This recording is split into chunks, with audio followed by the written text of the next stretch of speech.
Mi esposa policía usó su acceso para proteger a su traficante de drogas, así que me aseguré de que lo perdiera todo.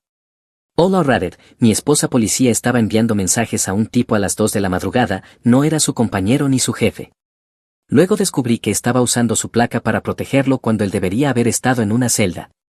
Ella me amenazó con destruirme si yo hablaba, pero lo que no sabía era que ya tenía todas las pruebas respaldadas. Toma una silla y disfruta del caos.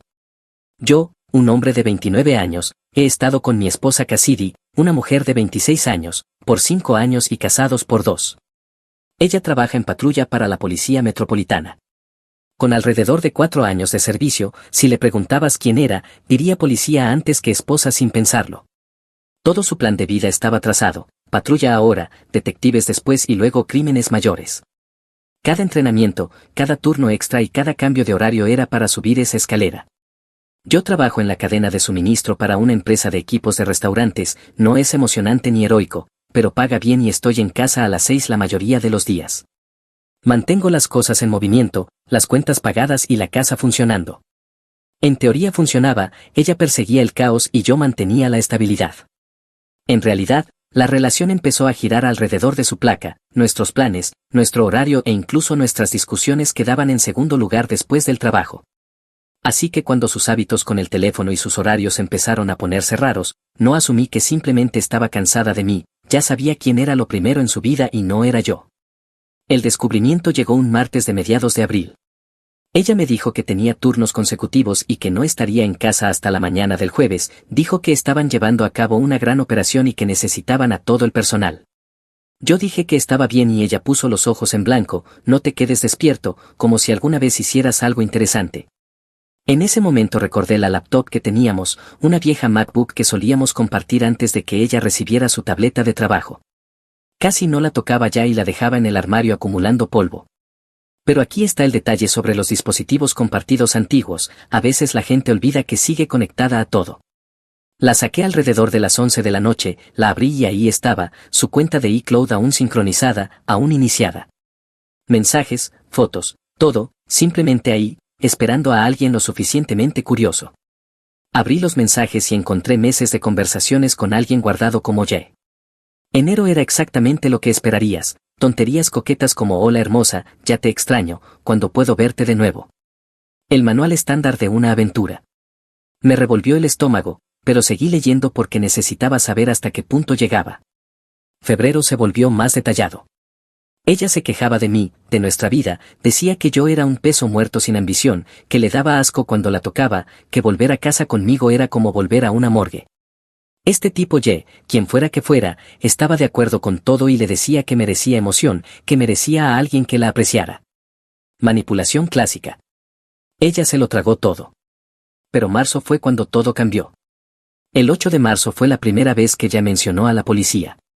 Jai dijo, cariño, creo que me están siguiendo, un coche patrulla ha estado estacionado frente a mi casa por 2 días. Cassidy respondió que probablemente no era nada.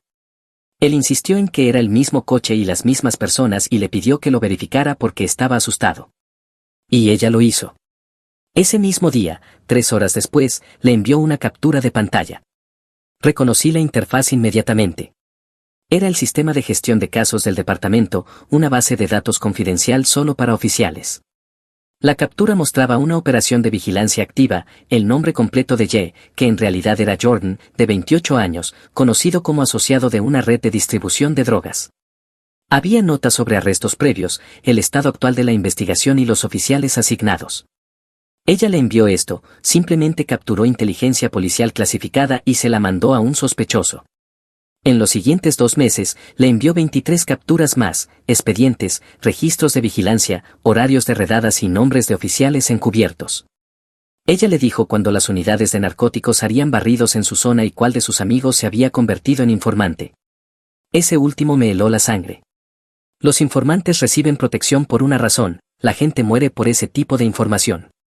Cassidy escribió, Tony está hablando con ellos, lo hicieron confesar la semana pasada, no le digas que lo sabes.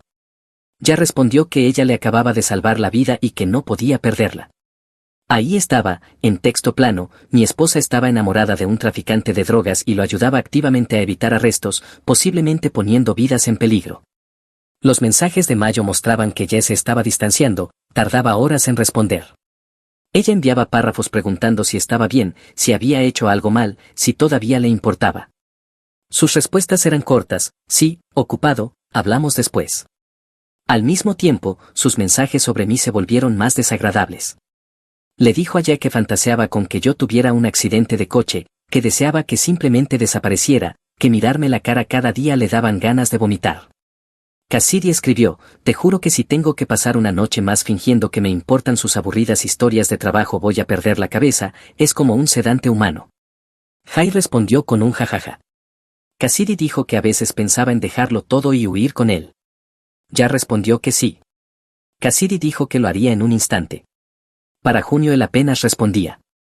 Ella siguió enviándole actualizaciones de casos como si intentara demostrar que aún era útil, aún valía la pena. Luego, a finales de junio, dejó de responder por completo. 2 semanas después, los mensajes de ella se volvieron desesperados. Cassidy escribió: por favor, solo dime que hice mal, Cassidy, he arriesgado todo por ti, Cassidy. Podría ir a prisión por lo que he hecho, Cassidy, respóndeme, nada. Él había terminado con ella y ella había destruido su carrera por un tipo que ni siquiera le contestaba los mensajes. Empecé a tomar capturas de pantalla de cada mensaje, cada foto que ella le había enviado y cada cosa cruel que había dicho sobre mí. Exporté todo el historial del chat, lo guardé en una memoria USB y luego lo volví a respaldar en una cuenta en la nube a la que ella no tenía acceso.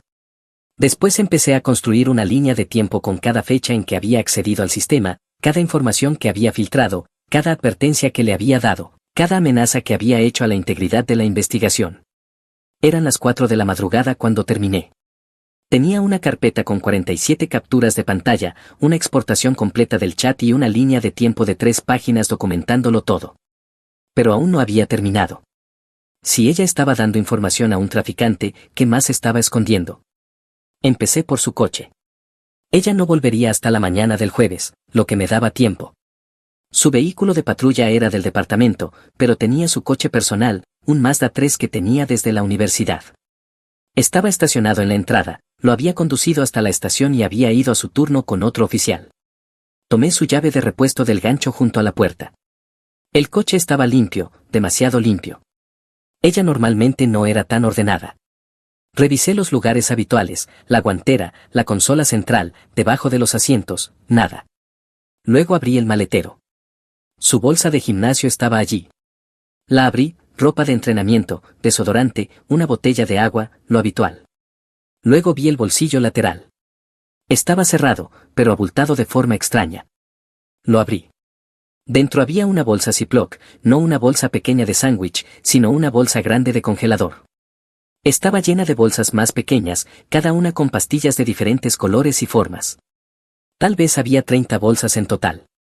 No soy experto en drogas, pero he visto suficientes documentales como para saber cómo luce el alijo de un traficante. Esto no era un resto de una fiesta, esto era negocio. Me quedé allí, en mi entrada, a las 5 de la mañana, sosteniendo lo que parecía suficiente evidencia para destruirle la vida. Fue entonces cuando me di cuenta de que necesitaba ser inteligente. La cadena de custodia importa si esto llega a un tribunal. No podía permitirme preguntas sobre manipulación o si había plantado pruebas. No toqué nada más. Llamé a un abogado que conocía de la universidad, un tipo que había entrado en la práctica privada. Le dejé un mensaje de voz pidiéndole que me llamara urgente por un asunto criminal. Me llamó 1 hora después. Le expliqué lo que había encontrado sin dar demasiados detalles. Él me dijo exactamente qué hacer: toma fotos con sello de tiempo, planos generales mostrando contexto, planos cerrados mostrando detalles, graba un video narrando lo que estás viendo y cuando lo encontraste, documenta la ubicación original y no muevas nada. Si esto se convierte en evidencia, necesitas una cadena de custodia impecable. Así que eso hice. Saqué la bolsa, la puse sobre el parachoques y grabé un video.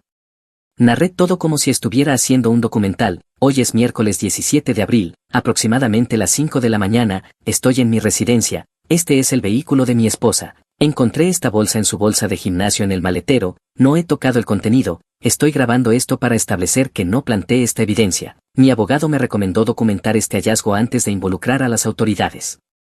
Abrí la bolsa Ziploc frente a la cámara, mostré cada bolsa pequeña y describí lo que veía. Luego puse todo exactamente donde estaba, cerré la bolsa de gimnasio, cerré el maletero y regresé adentro. Subí el video a la misma cuenta en la nube y lo agregué a la carpeta de evidencia.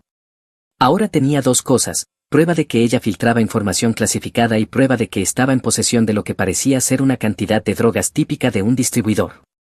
Esto era suficiente para terminar su carrera, quizás suficiente para enviarla a prisión. No dormí, solo me senté allí esperando a que volviera a casa para poder verla mentirme una vez más. Llegó el jueves por la mañana alrededor de las 8. Yo estaba en la mesa de la cocina con café, sin afeitar, probablemente con un aspecto terrible. Ella entró luciendo exhausta, con el uniforme arrugado y el cabello desordenado. Sonrió al verme. Hola cariño, ¿estás despierto temprano? No pude dormir.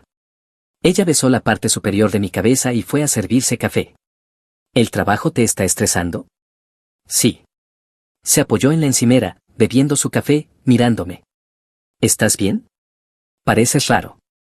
Sí, en realidad quería hablar contigo de algo. Claro, ¿qué pasa? Saqué mi teléfono, abrí las fotos y se lo mostré. ¿Quieres explicarme por qué hay una bolsa de pastillas en tu bolsa de gimnasio? Su cara se puso blanca. La taza se detuvo a medio camino hacia su boca. ¿Qué?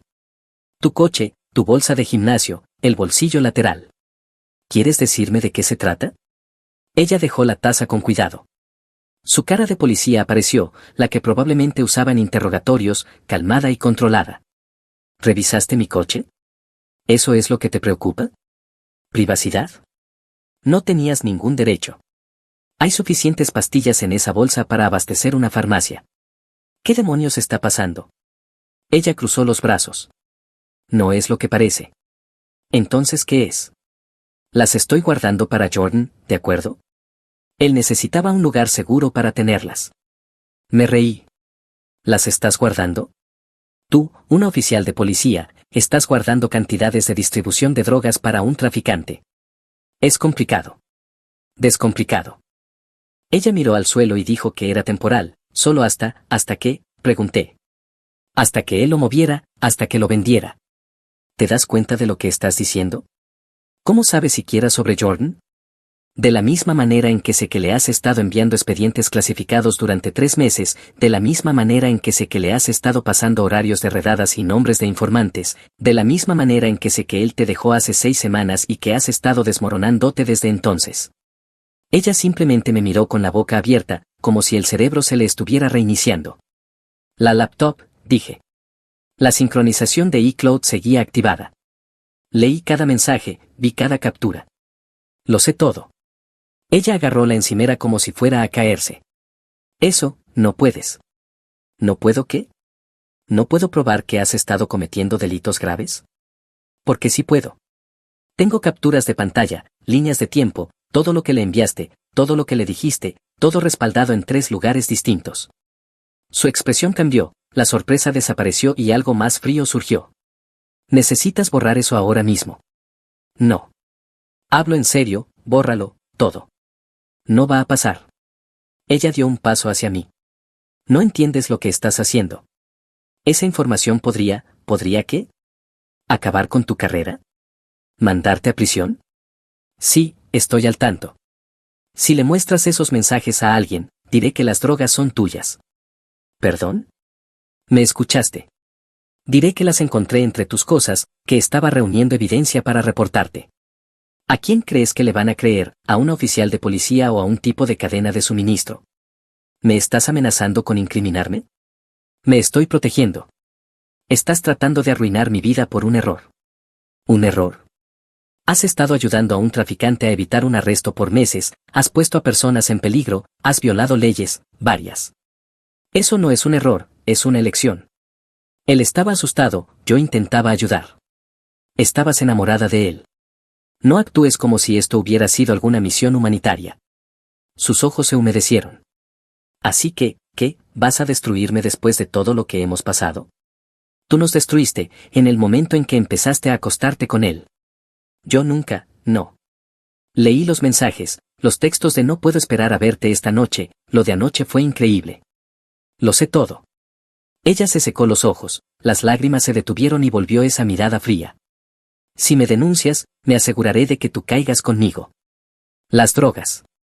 Diré que tú me presionaste para buscar información, diré que has sido abusivo y controlador.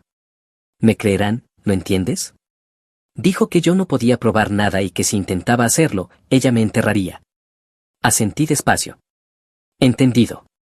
Bien, entonces terminamos aquí. Esta conversación no ocurrió. Claro. Necesito aire, dije. Voy a salir un rato. ¿A dónde vas? Tomé mis llaves. Necesito espacio. No hagas esto, por favor. No respondí, solo salí y me metí en mi coche. Conduje hasta un hotel al otro lado de la ciudad, hice el check-in por 3 noches, me senté en la cama y me quedé mirando la pared durante 1 hora. Luego saqué mi laptop y empecé a organizar todo, capturas en orden cronológico, línea de tiempo actualizada con la confrontación de hoy, archivo de audio etiquetado y respaldado. Sí, archivo de audio, porque esperaba que algo pasara, esperaba que ella o se derrumbara completamente o tratara de amenazarme de algún modo, así que había grabado toda la conversación en mi teléfono, en mi bolsillo, por si la necesitaba después. Resultó que sí la necesitaba. Grabación en progreso. Todo, su amenaza de incriminarme, todo. Tenía todo lo que necesitaba. La pregunta era qué hacer con ello. Podía pedir el divorcio, alejarme, dejar que ella se destruyera eventualmente, o podía asegurarme de que las personas adecuadas supieran lo que había hecho. Pasé 3 días en el hotel antes de que llegara el golpe en la puerta. Domingo por la tarde alrededor de las 2. Estaba en mi laptop revisando correos de trabajo cuando alguien golpeó con fuerza. Abrí la puerta y encontré a un tipo con un chaleco reflectante sosteniendo una carpeta. ¿Es usted? Revisó su papeleo. ¿Es usted el demandado en el caso número CV 2024-8847? No tengo idea de qué significa eso. Me entregó un sobre. Ha sido notificado. La audiencia es el miércoles a las 9 de la mañana. Que tenga un buen día. Se fue antes de que pudiera hacer preguntas. Abrí el sobre, orden temporal de protección. Solicitante, Cassidy. Demandado, yo. Ella había presentado cargos contra mí. Me senté en la cama del hotel y leí su declaración. Eran 3 páginas de mentiras, tan detalladas que debió haber pasado horas escribiéndolas. Según Cassidy, yo era controlador y emocionalmente inestable. Había estado comportándome de forma errática por semanas. Ella había descubierto pastillas sospechosas en nuestro hogar, sin especificar dónde, y se preocupó de que yo estuviera involucrado en algo ilegal.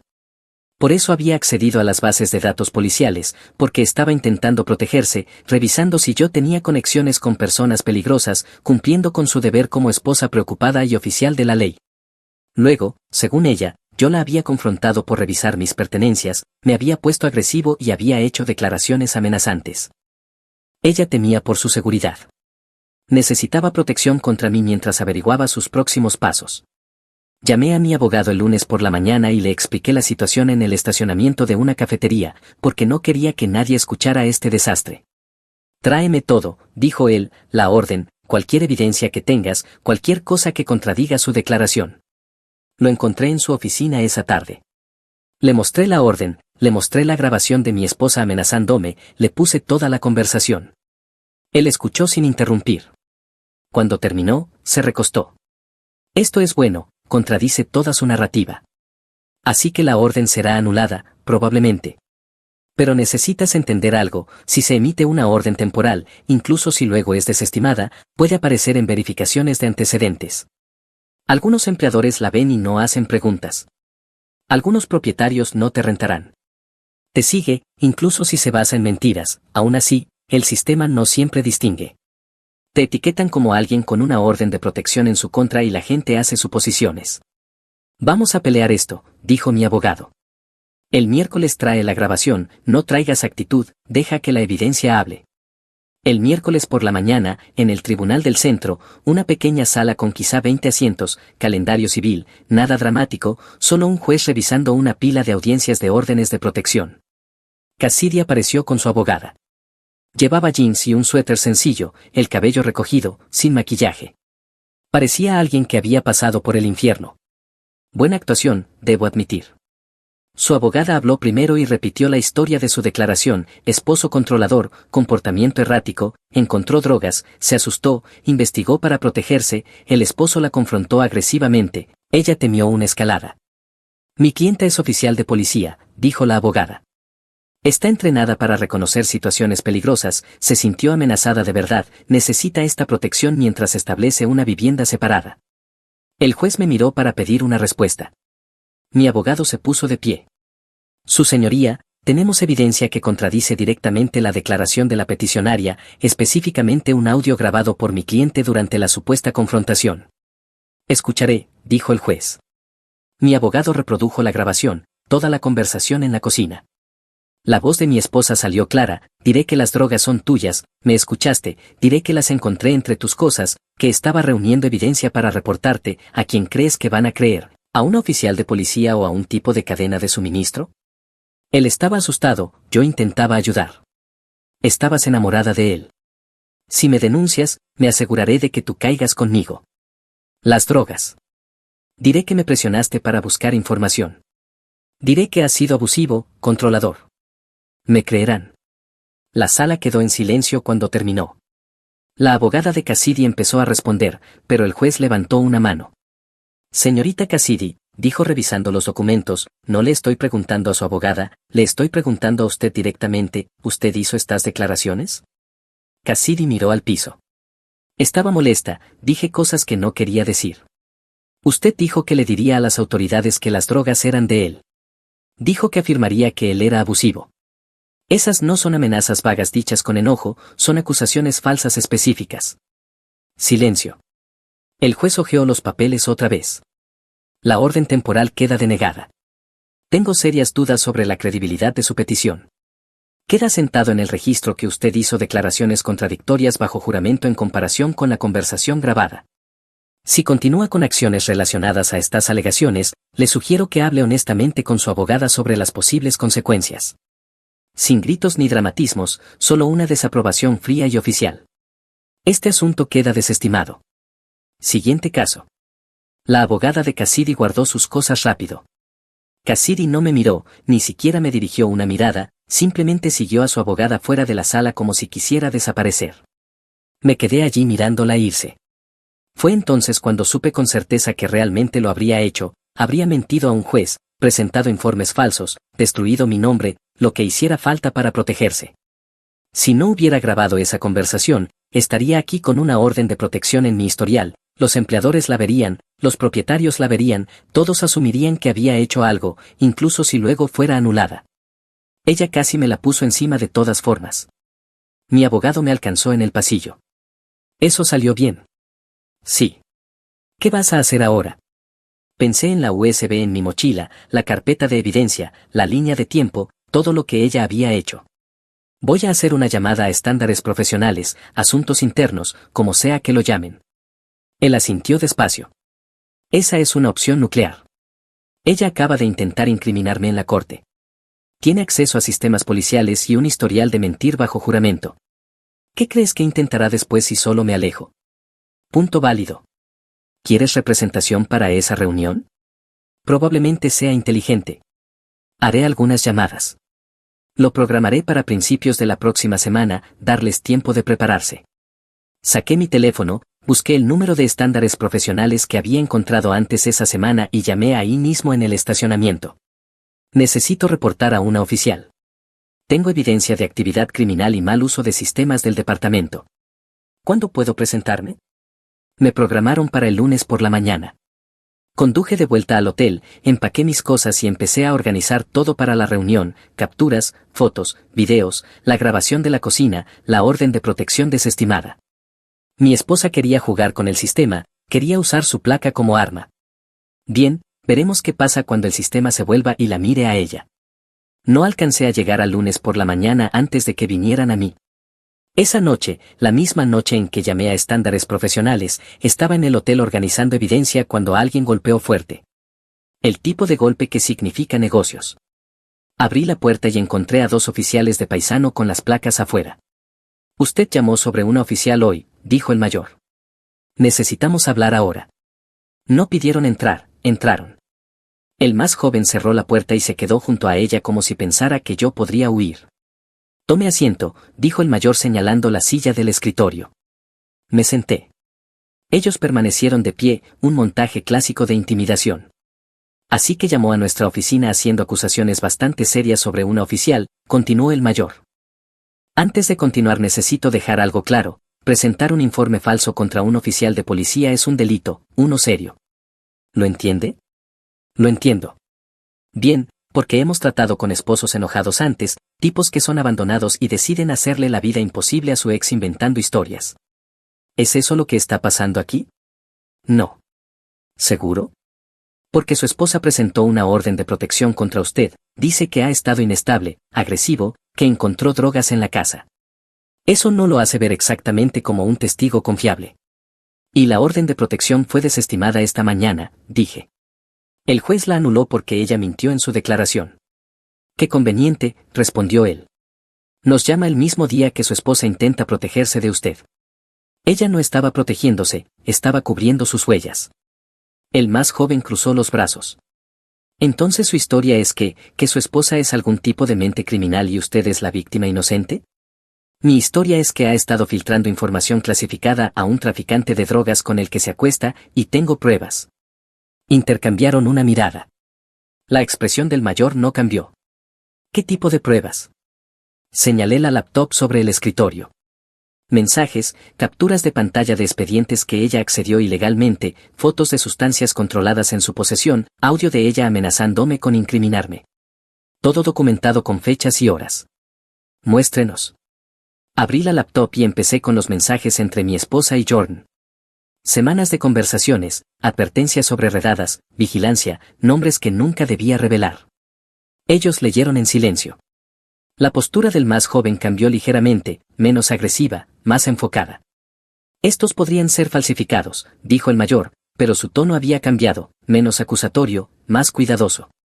No lo están. Los extraje de nuestra cuenta compartida en la nube. Pueden verificar los metadatos, las identificaciones de los dispositivos, todo está ahí.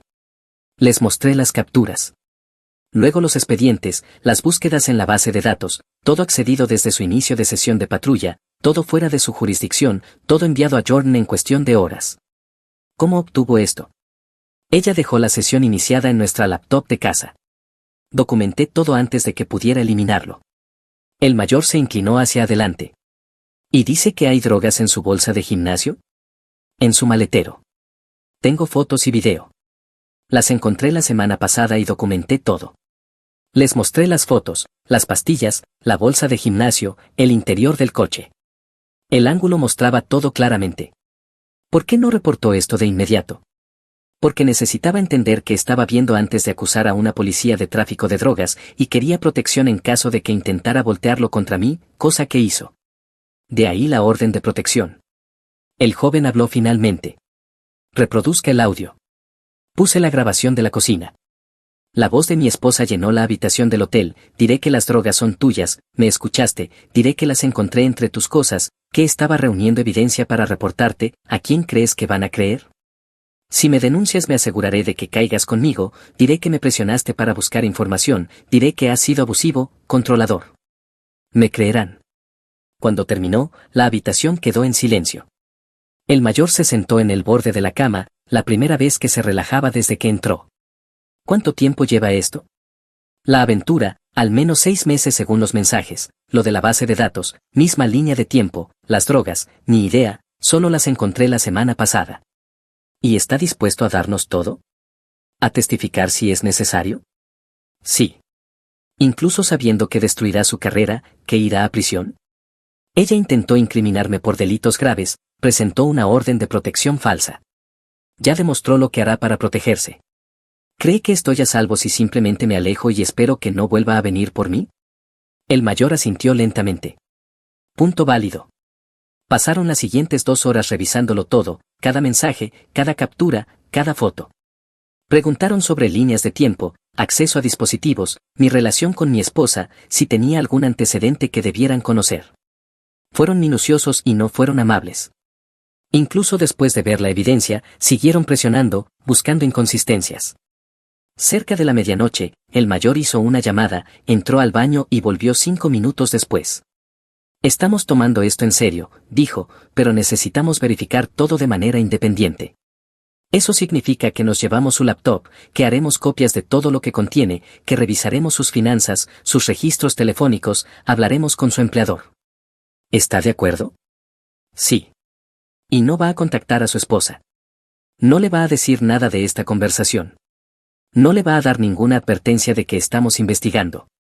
Si la alerta, lo acusaremos de obstrucción. No me importa si es su esposa, si la advierte está acabado. ¿Claro? Claro como el agua. El joven guardó la laptop en una bolsa. Me hicieron escribir una declaración preliminar, tomaron fotos de la orden de protección desestimada y me hicieron firmar varios documentos. Estaremos en contacto, dijo el mayor al irse. No salga de la ciudad sin avisarnos. Luego se fueron. Me llamaron el viernes por la mañana, 5 días de silencio total, y luego a las 7 recibí la llamada, necesitamos que venga hoy, traiga a su abogado. 2 horas después estaba sentado en una sala de conferencias en estándares profesionales, con mi abogado a mi lado y los mismos 2 investigadores frente a mí. Verificamos todo, dijo el mayor sin rodeos. Cada registro de acceso, cada mensaje, cada evidencia que entregó coincide. Revisamos su expediente laboral y encontramos 2 quejas previas por conducta no profesional que habían sido enterradas. Hablamos con su compañero de patrulla, confirmó que ella había estado actuando extraña por meses, secreta, tomando llamadas que no explicaba. ¿Y ahora qué pasa? Ejecutamos una orden de registro en su casa esta tarde. Recuperaremos las drogas, confiscaremos su equipo del departamento. Será suspendida de inmediato mientras continúa la investigación. ¿Ella lo sabe? Aún no. Enviamos a alguien a su turno en aproximadamente 1 hora para informar a su supervisor, la retirarán de patrulla y la escoltarán fuera. Mi abogado intervino. ¿Y mi cliente? ¿Está exonerado? Está limpio. Verificamos su empleo, sus ubicaciones en fechas clave, sus registros financieros. Es un testigo, no un sospechoso. Gracias por presentarse, dijo el mayor, y por primera vez desde que tocó la puerta de mi hotel, me miró como a una persona y no un problema. Lo que ella hizo, lo de la base de datos, las filtraciones que pusieron en riesgo investigaciones reales, personas reales, probablemente salvó vidas al reportarlo. No supe qué decir. Lo mantendremos informado, continuó. Pero desde aquí, este es nuestro caso. Usted no la contacta. No responde si ella lo contacta. Deja que nosotros manejemos todo. Entendido. Ejecutaron la orden de registro esa tarde. Encontraron las drogas exactamente donde dije que estarían, confiscaron su laptop, su teléfono y su equipo del departamento. Cassidy no estaba en casa cuando llegaron y tuvieron que esperar a que apareciera. Cuando llegó y vio la orden, lo primero que preguntó fue si yo había sido quien los había llamado. Ellos no confirmaron ni negaron, pero ella lo sabía. 1 hora más tarde mi teléfono empezó a sonar, era ella. Dejé que fuera al buzón de voz. El mensaje eran 2 minutos de llanto y gritos, me destruiste todo, espero que estés feliz, espero que esto haya valido la pena, eres una persona cruel y vengativa y nunca te lo perdonaré. Lo borré. Luego llamó su madre. Empezó a gritar apenas contesté. ¿Cómo pudiste hacerle esto? ¿Hacerle qué? Ya sabes que, la entregaste, la suspendieron, arruinaste su carrera. Yo reporté delitos, ella arruinó su propia carrera. Ella cometió un error. Ella cometió delitos, en plural, durante meses. Eso no es un error, es un patrón. Eres su esposo, se supone que debes apoyarla. Ella estaba durmiendo con un traficante de drogas y filtrándole información clasificada para ayudarlo. ¿Qué parte de eso merece mi apoyo? Está devastada, está hablando de hacerse daño. Entonces probablemente debería llamar a una línea de crisis. Yo ya no soy su sistema de apoyo. Eres un desalmado. Hay una diferencia. Colgó. Su hermano llamó después, intentó ser razonable, que todos cometen errores, que yo estaba siendo extremo, que ella me necesitaba. ¿Te dijo que amenazó con ponerme drogas encima y decir que yo la abusaba? Silencio. No lo creo. Pregúntale sobre eso y luego llámame si todavía piensas que yo soy el malo. Él no volvió a llamar. La investigación tomó 3 semanas. Entrevistaron a todos, sus supervisores, su compañero de patrulla, los oficiales del equipo de vigilancia que ella había comprometido. Confirmaron todo, cada acceso al sistema, cada archivo que ella había obtenido, cada pieza de información que coincidía con lo que le había enviado a Jordan. Arrestaron a Jordan 2 semanas después del inicio de la investigación. Cargos distintos, caso distinto, pero la sincronía no era casualidad. Resultó que lo habían estado vigilando por 6 meses. Sus advertencias lo habían ayudado a evitar arrestos 2 veces. 3 semanas después del allanamiento, llegaron los resultados del laboratorio. Las pastillas que ella tenía coincidían con los marcadores químicos de incautaciones vinculadas a la línea de suministro de Jordan. La DEA tenía muestras en sus archivos, misma composición, mismo prensado, mismas marcas en los comprimidos que vinculaban directamente su alijo con la operación de él. Ella había estado guardando producto para él, probablemente moviéndolo cuando él lo necesitaba. La audiencia formal fue programada para mediados de julio. Mi esposa intentó llamarme 4 veces el día anterior, no respondí. Su abogado se comunicó conmigo, preguntó si estaría dispuesto a testificar que ella estaba bajo coerción, que Jordan la había manipulado, que no estaba en su sano juicio. Le dije que perdiera mi número. La audiencia disciplinaria fue brutal. Yo no asistí, pero el investigador principal me llamó después con los detalles. Llevaron todo, mis pruebas, su investigación, testimonios de testigos, todo. Cassidy intentó alegar que había sido manipulada, que Jordan la había amenazado, que estaba asustada por su seguridad. Entonces reprodujeron el audio de ella amenazándome con incriminarme. Eso terminó rápido con la defensa de manipulación. Revisaron cada acceso al sistema, 47 búsquedas no autorizadas, 19 expedientes confidenciales, 7 investigaciones activas comprometidas, 2 informantes potencialmente puestos en peligro.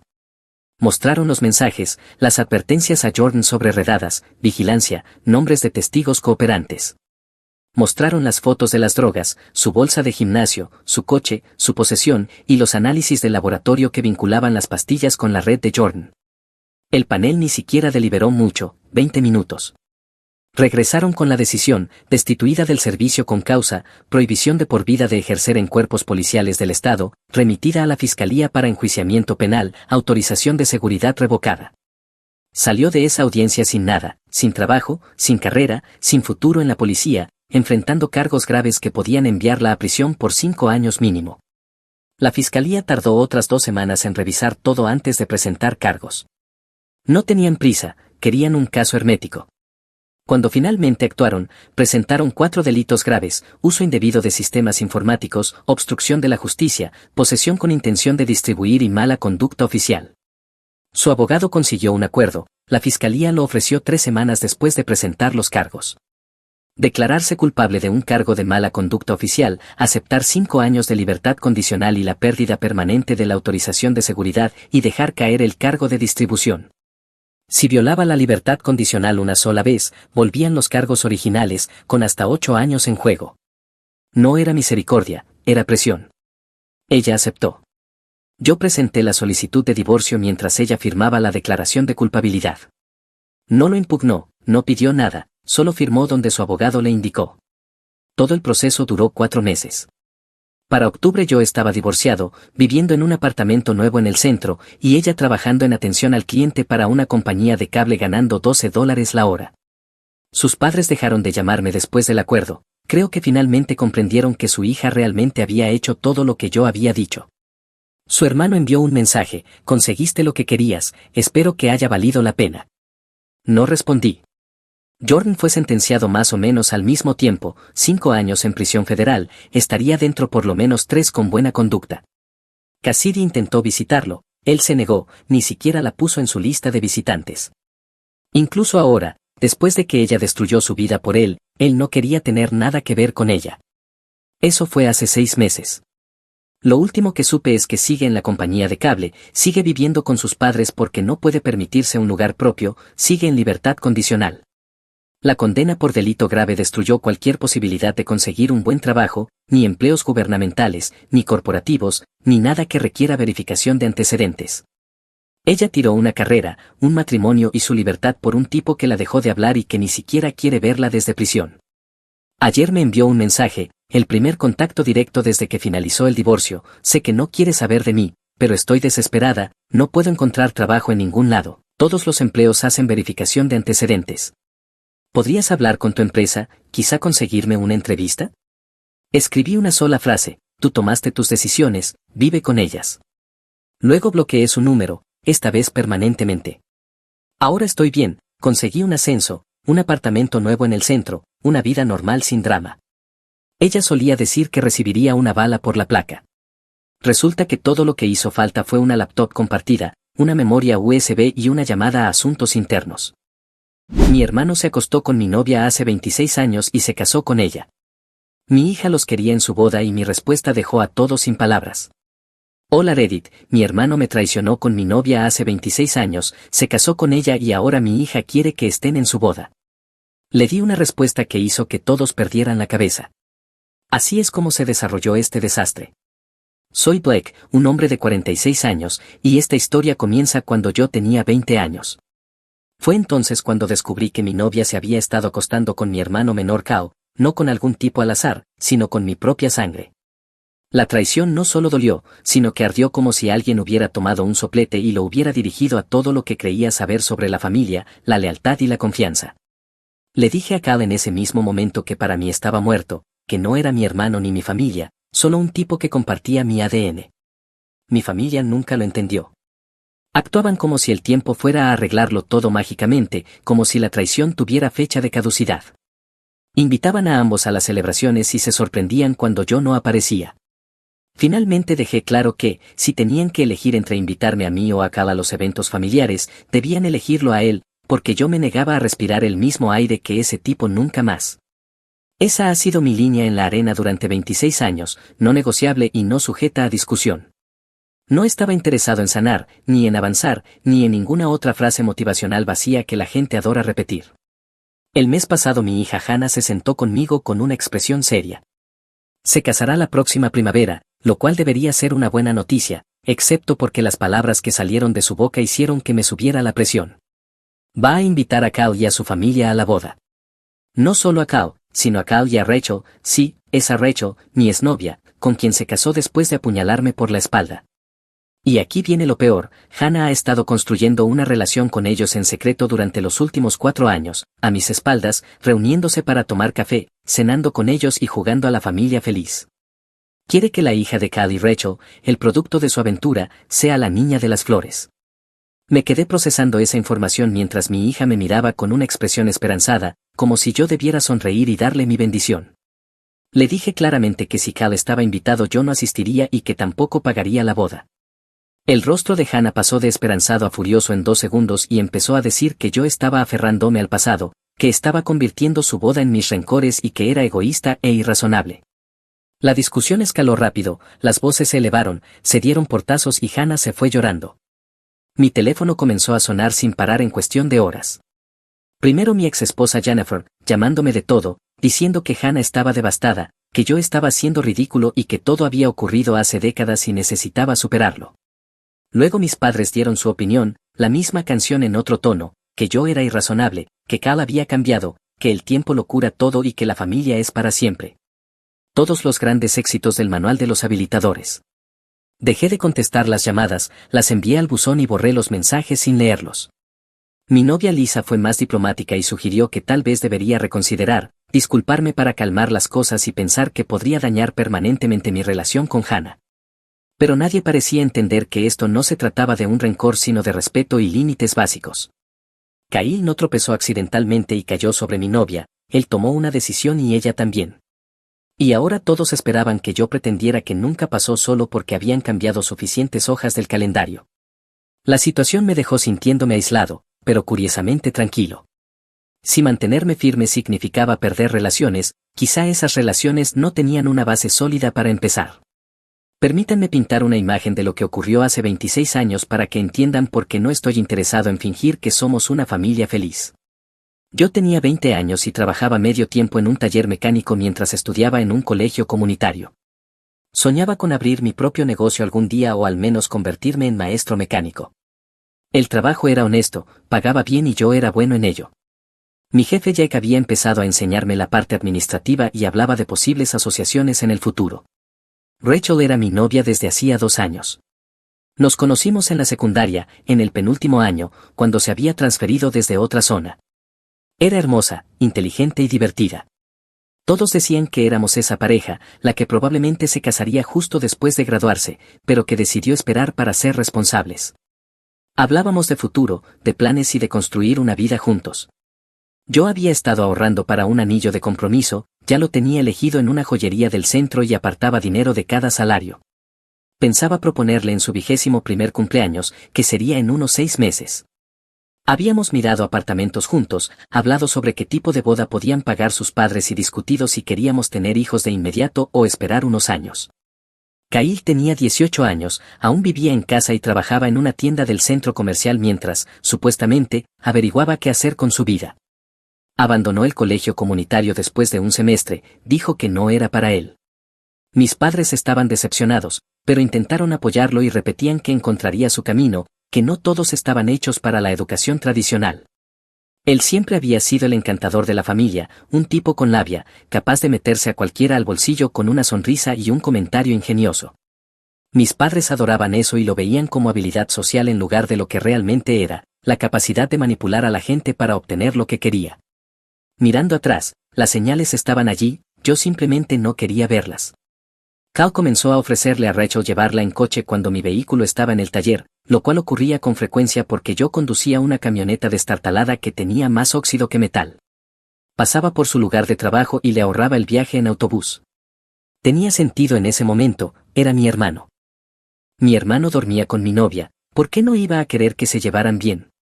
Bromeaban cuando ella venía a casa, tenían chistes internos de los que yo no formaba parte, referencias a conversaciones que habían tenido sin mí, pequeños toques en el brazo cuando se reían.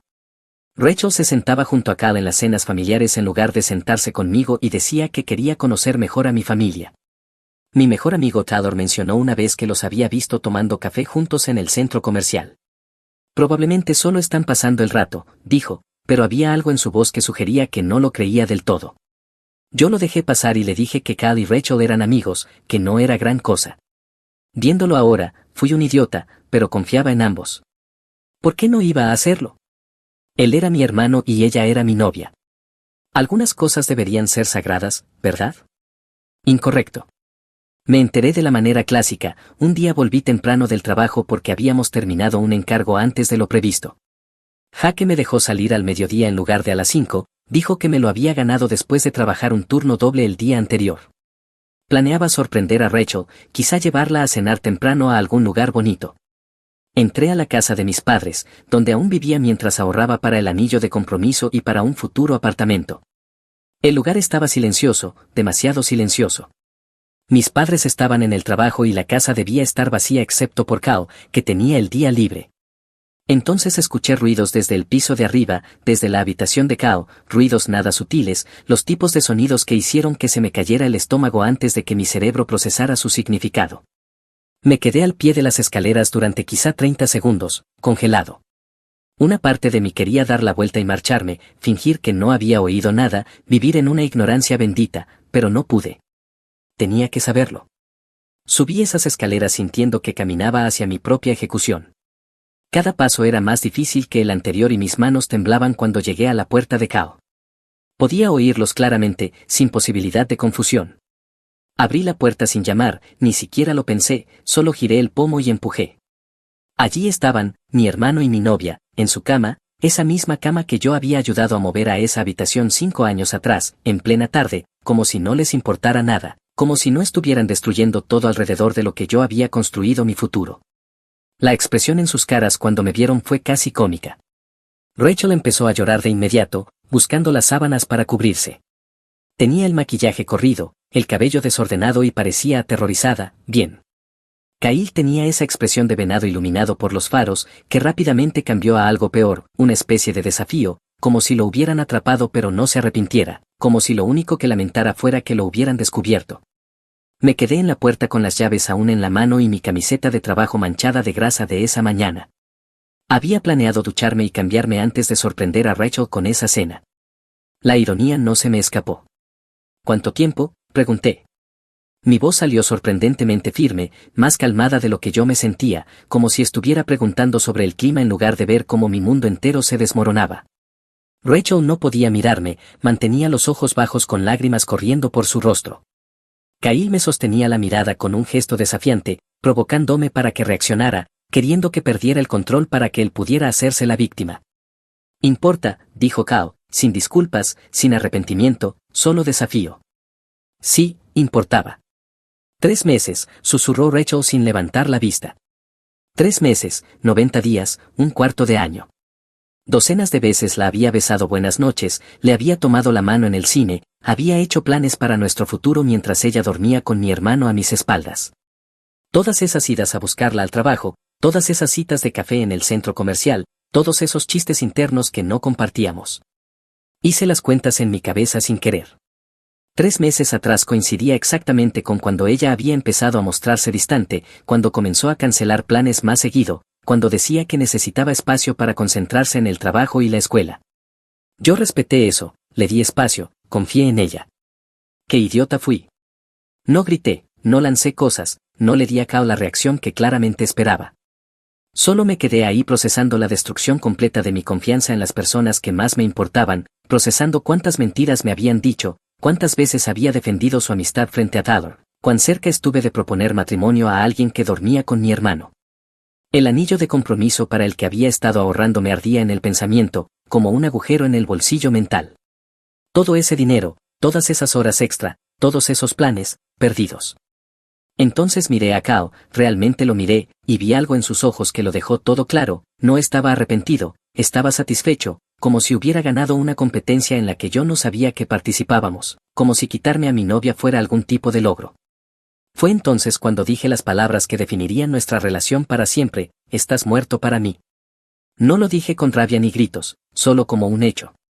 Kyle había muerto. Mi hermano había muerto. La persona con la que crecí, con quien compartí cuarto hasta los 12 años, a quien defendí de los abusadores, a quien ayudé con la tarea, ya no existía.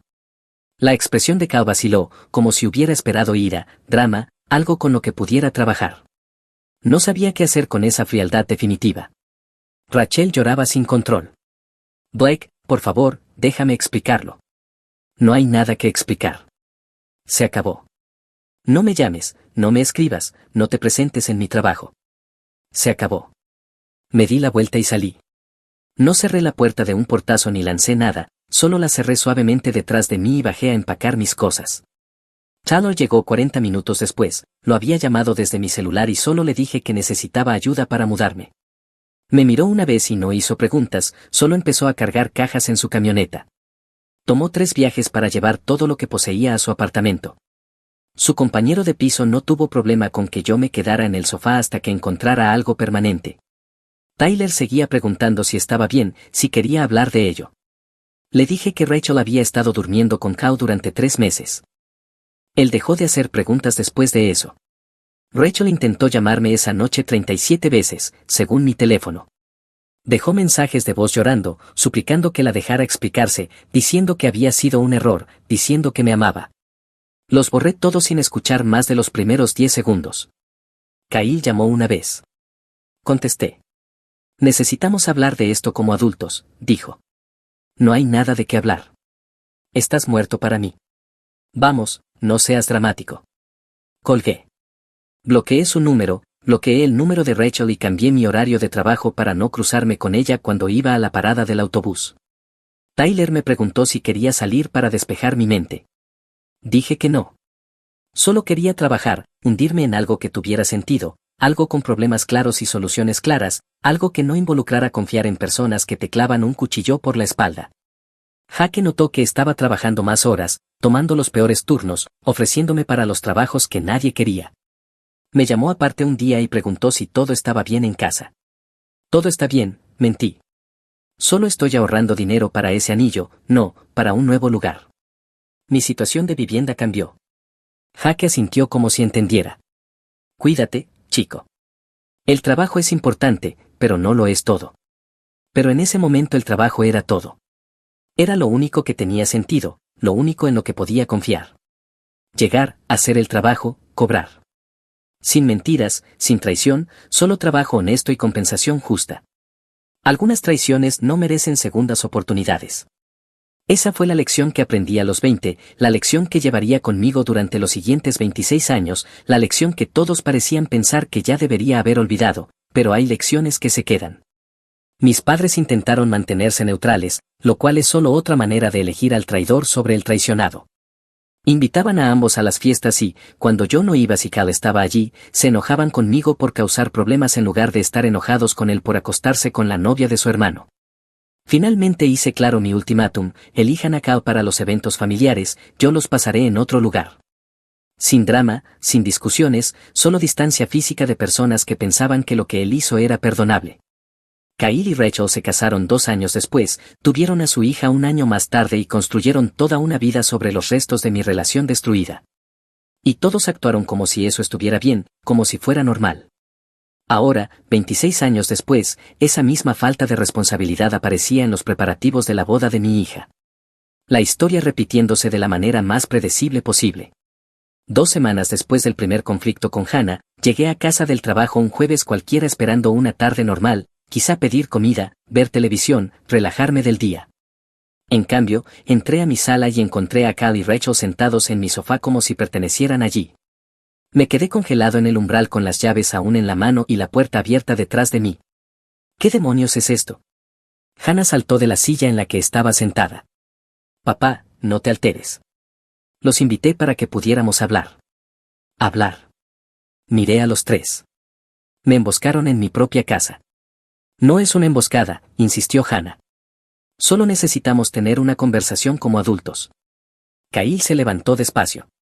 Había envejecido, claro, más canas, algo de peso extra, pero aún tenía esa misma mirada en los ojos, como si creyera que podía encantar a cualquiera para salir de cualquier situación. Blake, han pasado 26 años, comenzó. ¿No crees que ya es hora de dejar esto atrás? No, Rachel carraspeó. Ella también había envejecido, aunque intentaba ocultarlo más. Entendemos que te dolió, basta, levanté la mano. No van a minimizar esto. No pueden decirme cómo debo sentirme ni cuánto tiempo debo sentirlo. Hannah se colocó entre nosotros como una árbitra. Papá, por favor, escúchalos. Quieren disculparse. Han tenido 26 años para disculparse.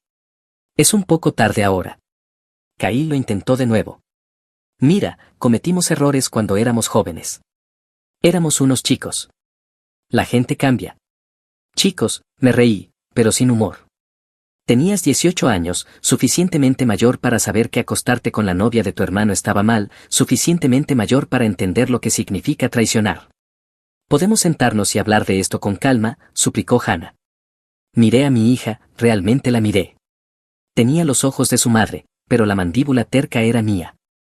En ese momento esa terquedad estaba dirigida a forzar una reconciliación que nadie excepto ella quería.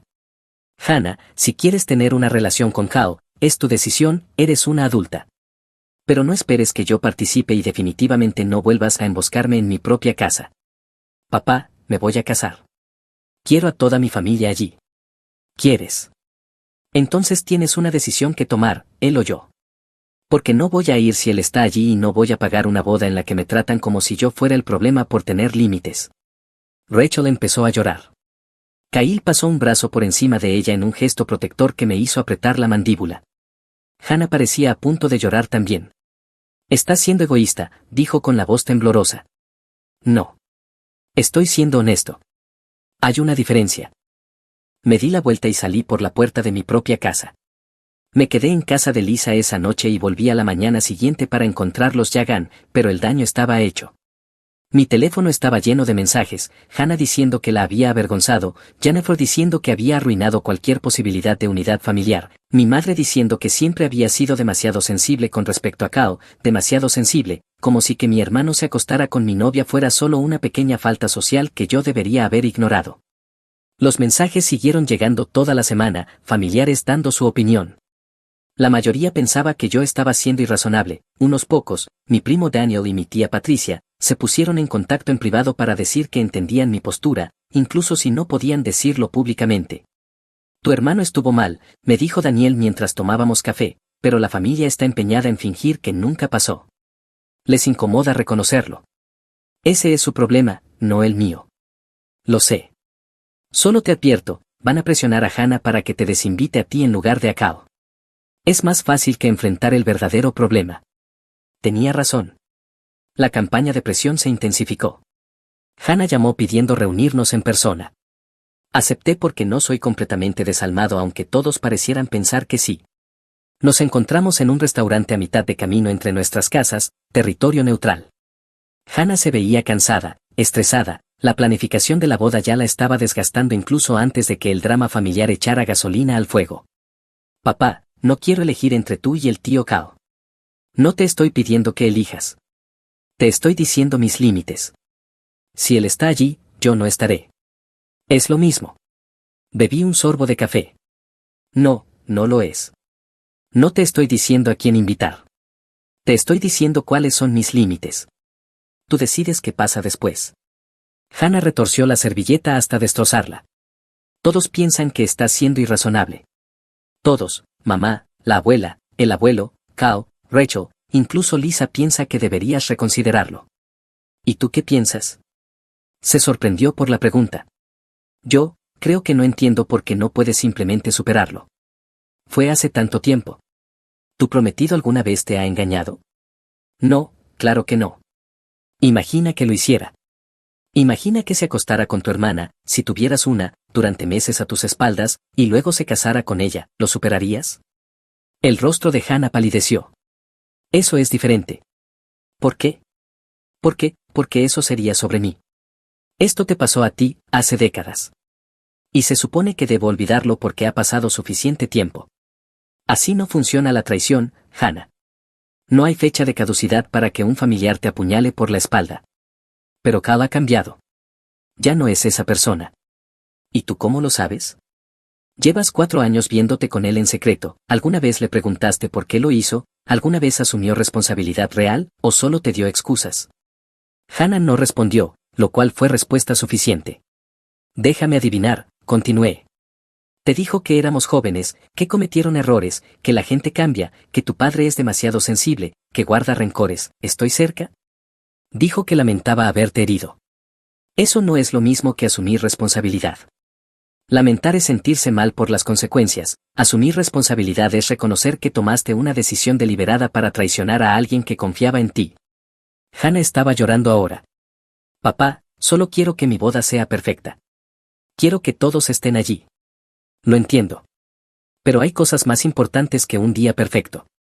Cosas como el respeto propio, los límites y no recompensar a personas que ya demostraron que no te respetan. Entonces ya está, ¿no vas a venir si Cal está? No, no voy a ir. Y no voy a pagar una boda en la que me tratan como si yo fuera el villano por tener estándares. Eso no es justo. La vida no es justa, Hannah. Pero esa es mi decisión. Tú tomas la tuya. Nos quedamos en silencio un minuto. Hannah se secó los ojos con la servilleta hecha trizas. No quiero perderte por esto, dijo al fin. Entonces no me pierdas. Pero no voy a ceder con respecto a Cao. Esa es mi línea en la arena. Lo ha sido durante 26 años. Todos lo sabían. Nadie puede fingir sorpresa ahora. Hannah se fue sin decir adiós.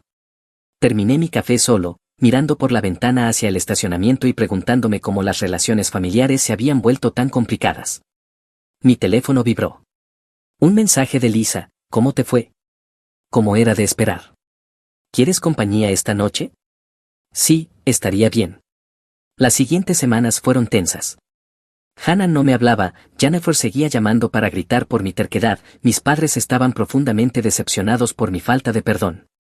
Pero algo inesperado ocurrió, Hannah comenzó a investigar por qué Cal estaba tan ansioso por asistir a su boda. Ella mencionó esto casualmente a Lisa durante una de sus citas de café. Sí, mi novia seguía en contacto con mi hija incluso durante nuestra pelea. Dijo que Cal había estado sorprendentemente insistente con lo de conseguir una invitación, no solo aceptándola sino haciendo campaña activamente para lograrla. Lisa, siendo más inteligente de lo que todos le reconocían, hizo algunas preguntas adicionales y resultó que Cal había estado distanciado de su propio hijo durante los últimos 3 años por algún conflicto relacionado con la elección de carrera del chico o con su novia o algo así. El hijo había cortado contacto tanto con Cal como con Rachel. Kyle veía la boda de Hannah como una oportunidad para reconectar, para presentarse ante familiares que podrían ayudar a facilitar una reconciliación con su hijo, para usar la boda como moneda social. No estaba presionando para asistir porque le importara a Hannah, estaba usando su boda como una oportunidad de networking para arreglar sus propias relaciones rotas. Cuando Hannah descubrió esto, se enfureció. Me llamó llorando, no de tristeza sino de rabia. Tenías razón, dijo sin preámbulos. El tío Cao no estaba insistiendo porque le importara mi boda, quería ver a familiares que pudieran ayudarlo a reconectar con su hijo. ¿Cómo te enteraste? La tía Patricia me lo dijo. Aparentemente ha sido conocimiento común en la familia por semanas. Todos lo sabían menos yo. Sentí que algo se aflojaba en mi pecho, no satisfacción exactamente, solo alivio de que Hannah estuviera viendo lo que yo había intentado decirle todo este tiempo. Siento que tuvieras que enterarte así. Me siento tan estúpida. Pensé que realmente quería ser parte de mi vida, ser un tío de verdad, pero solo me estaba usando. Hannah, eso no es culpa tuya. Kyle es bueno haciendo que la gente crea lo que él quiere que crean. Siempre lo ha sido. Es por eso que lo cortaste de tu vida, porque era manipulador. Eso fue parte. La traición fue lo principal, pero sí, Kyle siempre ha tenido ese talento para convertir sus problemas en responsabilidad de los demás, para encantar a la gente y evitar consecuencias. Hannah guardó silencio un momento. Lo desinvité. A él y a Rachel. Les dije que no eran bienvenidos en mi boda. ¿Y cómo fue? ¿Cómo te imaginarías? Rachel lloró, Kyle se enojó, dijo que estaba siendo inmadura y vengativa, que solo lo hacía para complacerte. ¿Qué le dijiste? Que lo hacía porque merezco invitados que realmente se preocupen por mí, no personas que intentan usar mi boda para sus propios fines. Estoy orgulloso de ti. Sí. Eso requirió valor. Sé que la presión familiar es intensa. Hablando de eso, ¿tu oferta sigue en pie? Lo de pagar la boda. Sonreí. Sí, hija. Sigue en pie. Gracias, papá. Y lamento no haberte creído, por emboscarte con ellos en tu casa, por todo. Agua pasada. Solo me alegra que lo hayas entendido. Después de colgar, me quedé allí un minuto respirando. El peso que había llevado durante semanas de pronto se sentía más ligero. Hannah lo había entendido. Ahora comprendía por qué algunos límites no son negociables. Lisa llegó del trabajo y me encontró sonriendo. ¿Buenas noticias? Hannah desinvitó a Kyle y a Rachel por lo que descubrió. Sí, finalmente vio lo que yo he visto durante 26 años. Lisa me abrazó. Estoy orgullosa de que no haya cedido. Eso no debió ser fácil. Nada de esto había sido fácil, pero algunas cosas valen la pena mantenerse firme. La reacción de la familia a la decisión de Hannah fue, como era previsible, dramática. Mi madre llamó llorando por la unidad familiar, mi padre envió un largo correo sobre el perdón y avanzar, y Jennifer estuvo curiosamente callada, lo que significaba que probablemente estaba repensando su postura inicial. Cal envió a Hannah una serie de mensajes que iban de lo apologético a lo acusatorio. Ella me enseñó algunos, muchos pensé que eras lo suficientemente madura para entender y tu padre te ha envenenado contra mí mezclados con solo intentaba apoyarte, el clásico Cal, nunca asumiendo verdadera responsabilidad, siempre desviando. Pero la familia extendida se dividió de maneras interesantes. Mi primo Daniel apoyó públicamente la decisión de Hannah en redes sociales, lo cual sorprendió a todos. La tía Patricia llamó para decir que estaba orgullosa de Hannah por establecer límites. Algunos familiares fueron en la dirección opuesta. Mi tío, padrino de Cao, publicó algo pasivo-agresivo sobre respetar a los mayores y honrar a la familia. La hermana de mi madre envió a Hannah un largo mensaje sobre el perdón. Hannah lo manejó como una campeona, respondió de manera educada pero firme a todos, dejó claro que esta era su decisión, no la mía, y que no estaba interesada en debatirla. Los preparativos de la boda continuaron. Hannah y su prometido, un buen chico llamado Thomas que trabajaba en contabilidad, eligieron un lugar, flores y todas esas cosas que yo no entendía pero por las que pagaba sin problema. Lisa ayudó a coordinar con Jennifer para que todo saliera bien a pesar de nuestra complicada historia. Resultó que Lisa y Jennifer se llevaban sorprendentemente bien, lo cual era raro y conveniente a la vez. 2 meses antes de la boda, Cal hizo un último intento. Se presentó en mi lugar de trabajo, entró directamente al taller donde había trabajado durante los últimos 15 años, ahora como copropietario, y preguntó si podíamos hablar. Mi socio Frank vio mi cara y desapareció discretamente en la oficina. ¿Qué quieres, Cal? Quería disculparme, de verdad esta vez. Sé que es un poco tarde, pero lo digo en serio. Lo que hice con Rachel en su momento estuvo mal. Era joven, estúpido y egoísta.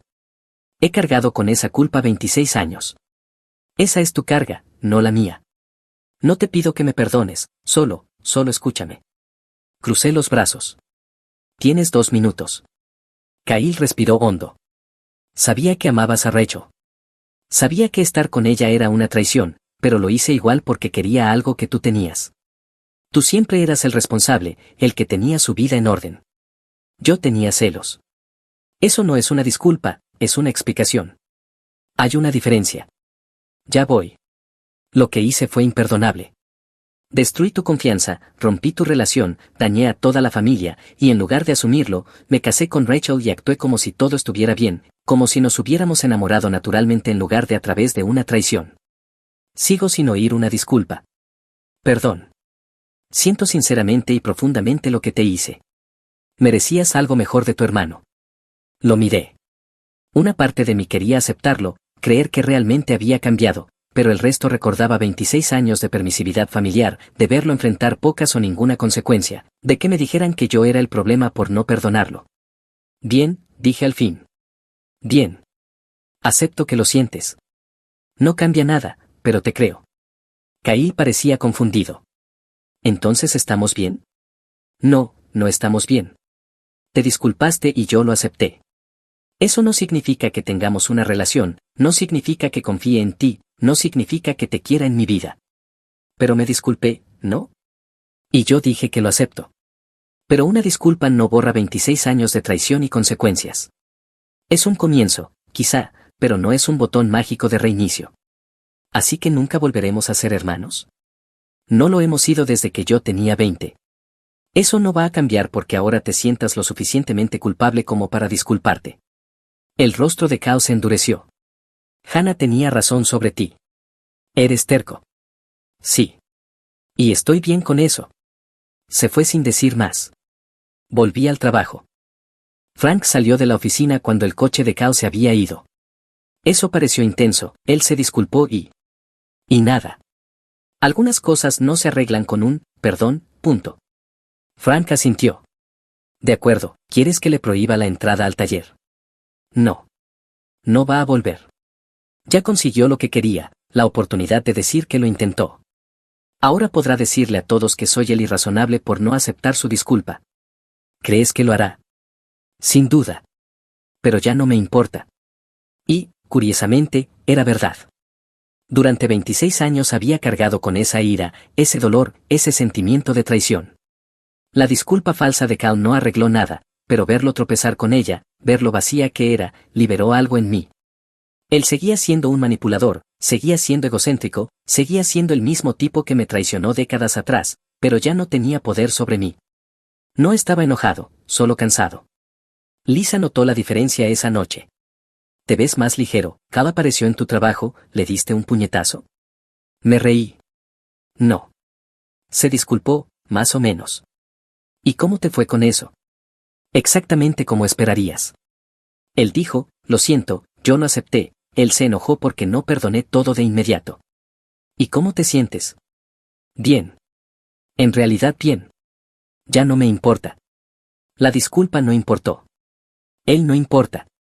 Lisa me apretó la mano. Eso es crecimiento. O agotamiento. En cualquier caso, lo acepto.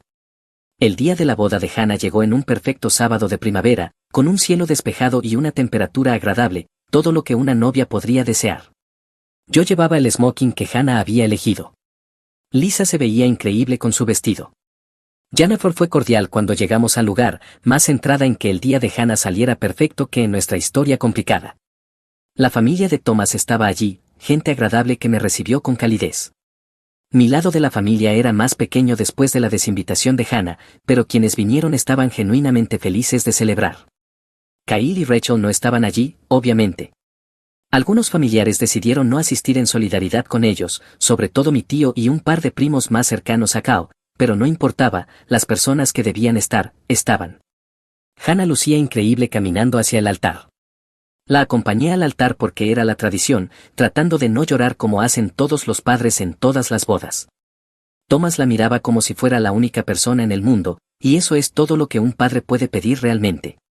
La ceremonia fue sencilla y emotiva, la recepción fue divertida, buena comida, música decente, gente disfrutando de verdad en lugar de lidiar con dramas familiares. Durante el baile de padre e hija, Hannah se inclinó y susurró, gracias por mantenerte firme. Ahora lo entiendo. Me alegra que seas feliz. Lo soy, y me alegra que estés aquí. Eso es lo que importa. Más tarde esa noche, después de cortar el pastel y terminar los primeros bailes, la tía Patricia me llevó aparte. Lo hiciste bien, Blake. Solo aparecí y pagué las cuentas. No, me refiero a Kao, a los límites.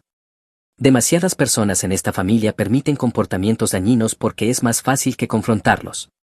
Tú no hiciste eso. No sentí que tuviera mucha opción. Siempre la tuviste. Elegiste el respeto propio por encima de la paz familiar. Eso requiere valor. No supe qué decir. Patricia me dio una palmadita en el brazo y volvió a la pista de baile.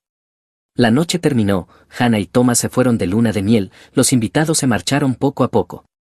Lisa y yo fuimos de los últimos en irnos, ayudando a recoger decoraciones y abrigos olvidados. ¿Estás bien?, preguntó Lisa mientras conducíamos de vuelta a casa. Sí, en realidad sí. Fue un buen día, a pesar de todo, por todo. Hannah aprendió algo importante sobre los límites, sobre no dejar que la gente te use. Eso vale más que una foto familiar perfecta. Lisa guardó silencio un minuto. Tu hermano es un idiota. Me reí. Sí, pero ya no es mi problema. El periodo posterior a la boda fue más tranquilo de lo que esperaba. Kyle le envió a Hannah un correo electrónico una semana después.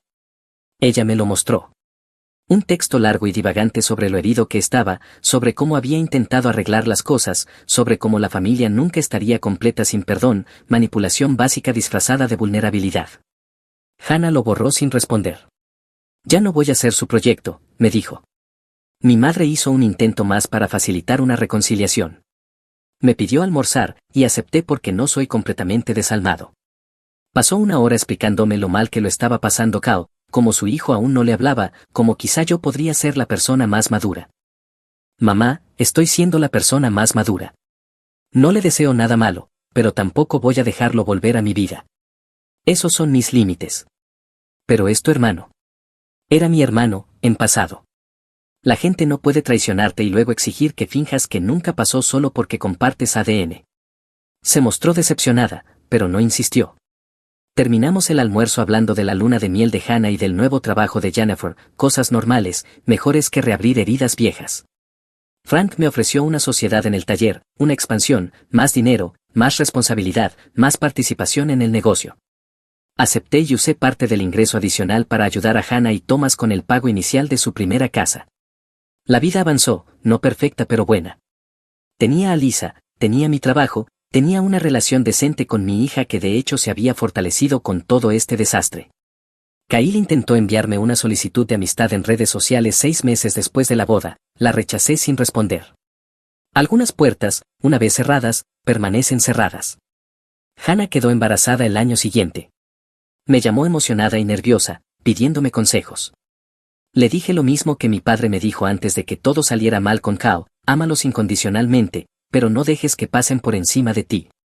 Los límites importan incluso con los hijos. Ella preguntó si había pensado en permitir que Kao estuviera en la vida de su hijo. Le dije que era decisión suya, no mía, pero que yo no asistiría a eventos familiares donde él estuviera presente. El mismo límite de siempre. Es justo, dijo. No creo que quiera tenerlo cerca de todas formas, no después de todo. Lo que decidas, te apoyaré. Gracias, papá. Mi nieto nació ese otoño, un niño perfecto con los ojos de su madre y la nariz de su padre. Lo sostuve en el hospital y sentí que algo se asentaba en mi pecho. Así es como debería ser la familia, amor sin condiciones, apoyo sin manipulación, confianza sin traición. Kyle envió un regalo cuando se enteró del bebé, Hannah lo devolvió sin abrir. No quiero nada de él, me explicó. Tuvo su oportunidad, varias oportunidades. Las desperdició todas.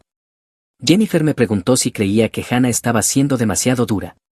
Le dije que no, que estaba aprendiendo lo que a mí me tomó 26 años aceptar. Algunas personas no merecen acceso a tu vida, sin importar la conexión biológica. 2 años después de la boda, recibí una llamada inesperada de Daniel. Kyle había tenido un accidente. Nada que amenazara su vida, pero lo suficientemente serio como para tenerlo hospitalizado unas semanas. La familia se estaba reuniendo alrededor de él. ¿Vas a visitarlo?, preguntó Daniel. No, mamá está muy molesta por eso. Se le pasará. No voy a cambiar mis límites porque Kao se lastimó. Así no funciona esto. Justo. Solo quería avisarte. Aprecié el enfoque directo de Daniel, sin culpas, sin manipulación, solo información y respeto por mi decisión.